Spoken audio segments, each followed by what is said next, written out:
কারণ মুখ্যমন্ত্রী মমতা বন্দ্যোপাধ্যায়ের ঘোষণা মতোই ডিসেম্বরে বাড়ি তৈরির টাকা কাল থেকে যোগ্য উপভোক্তাদের অ্যাকাউন্টে বাংলার বাড়ির প্রথম কিস্তির টাকা ঢুকতে শুরু করবে। নবান্ন সভাঘর থেকে আনুষ্ঠানিক সূচনায় মমতা বন্দ্যোপাধ্যায়। সরাসরি চলে যাব, সোমরাজ বন্দ্যোপাধ্যায় রয়েছে, সোমরাজের সঙ্গে আরো বিস্তারিত জানবো। সোমরাজ, কিভাবে এই টাকা দেওয়া হবে এবং একাধিক নির্দেশিকা রয়েছে, একাধিক সতর্কতা রয়েছে, এই বিষয়টা পুরোটা জানবো তোমার কাছ থেকে। দেখো, আগামীকাল থেকেই গ্রামীণ আবাস অর্থাৎ আবাস যোজনার যে বাড়ি, যাকে এই রাজ্যে নাম দেওয়া হয়েছে বাংলার বাড়ি গ্রামীণ, তার টাকা আগামীকাল থেকেই দেওয়ার প্রক্রিয়া শুরু হবে।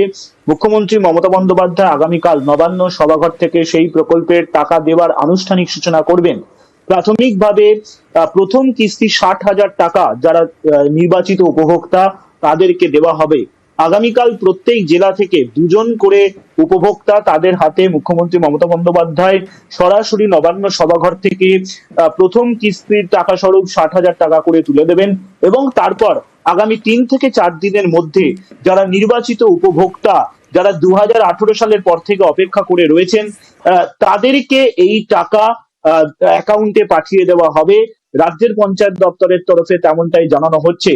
শুধু তাই নয়, শুধুমাত্র আবাস যোজনার তালিকায় যারা ছিলেন তারাই নয়, যেটা নবান্ন সূত্রে জানা যাচ্ছে, সাম্প্রতিক সময়ে প্রাকৃতিক বিপর্যয়ে যাদের মাটির বাড়ি ভেঙে গেছে এবং তার সঙ্গে সরাসরি মুখ্যমন্ত্রীতেও যারা অভিযোগ জানিয়েছিলেন তাদের বাড়ি নিয়ে, তাদেরকেও এই তালিকায় অন্তর্ভুক্ত করা হয়েছে। মোট প্রায় 12 লক্ষ উপভোক্তাদের হাতে সেই টাকা তুলে দেওয়ার যে আনুষ্ঠানিক সূচনা আগামীকাল মুখ্যমন্ত্রী মমতা বন্দ্যোপাধ্যায় করবেন। তারপর আগামী 3 থেকে 4 দিনের মধ্যে অ্যাকাউন্টে টাকা পাঠিয়ে দেওয়া হবে। রাজ্যের পঞ্চায়েত মন্ত্রী প্রদীপ মজুমদার জানিয়েছেন আগামীকালই মুখ্যমন্ত্রী মমতা বন্দ্যোপাধ্যায় সেই প্রকল্পের আনুষ্ঠানিক সূচনা করছেন। অর্থাৎ প্রথম কিস্তির টাকা 60,000 টাকা আগামীকাল থেকেই দেওয়ার প্রক্রিয়া শুরু করছে নবান্ন। বেশ সোমরাজ।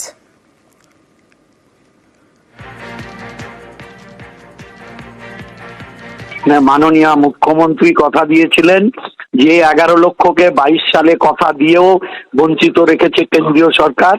তাদের গ্রামীণ আবাসের জন্য 1,20,000 টাকা করে সম্পূর্ণ অর্থটাই রাজ্য সরকারের কোষাগার থেকে উনি দেওয়ার ব্যবস্থা করবেন। তার প্রথম ক্ষেপে যে প্রারম্ভিক 60,000 টাকা দেওয়ার ব্যবস্থা, সেটা আগামীকাল থেকে মাননীয় মুখ্যমন্ত্রী নিজের হাতে সূচনা করবেন। 3-4-5 দিনের ভেতরে ধাপে ধাপে সকলের ইয়েতেই প্রথম ক্ষেপের টাকা পৌঁছে যাবে। 24শে সেপ্টেম্বর মুখ্যমন্ত্রী মমতা বন্দ্যোপাধ্যায় তিনি ঘোষণা করেছিলেন যে ডিসেম্বরেই 11 লক্ষ উপভোক্তাকে দেওয়া হবে বাংলার বাড়ির টাকা। আমরা 11 লক্ষ বাড়ি ডিসেম্বরে ছাড়বো। 3 বছর কেন্দ্রীয় সরকার আমাদের গ্রামীণ আবাসের কোনো টাকা দেয়নি। তাছাড়াও 1,70,000 কোটি টাকা আমরা পাই। সার্ভেটা বর্ষা মানে জাস্ট শেষ হলেই শুরু করবে। এখনো 50 লক্ষ মাটির বাড়ি বাংলায় আছে। 50 লক্ষ আমরা করতে পেরেছি 13 বছরে, প্লাস আরো 1.5 লক্ষ বাড়ি যাদের বন্যায় ভেঙে গেছে, তাদেরটা আমি ইনক্লুড করব। যেখান থেকেই হোক না কেন টাকা জোগাড় করব, করে আমরা এটা করব।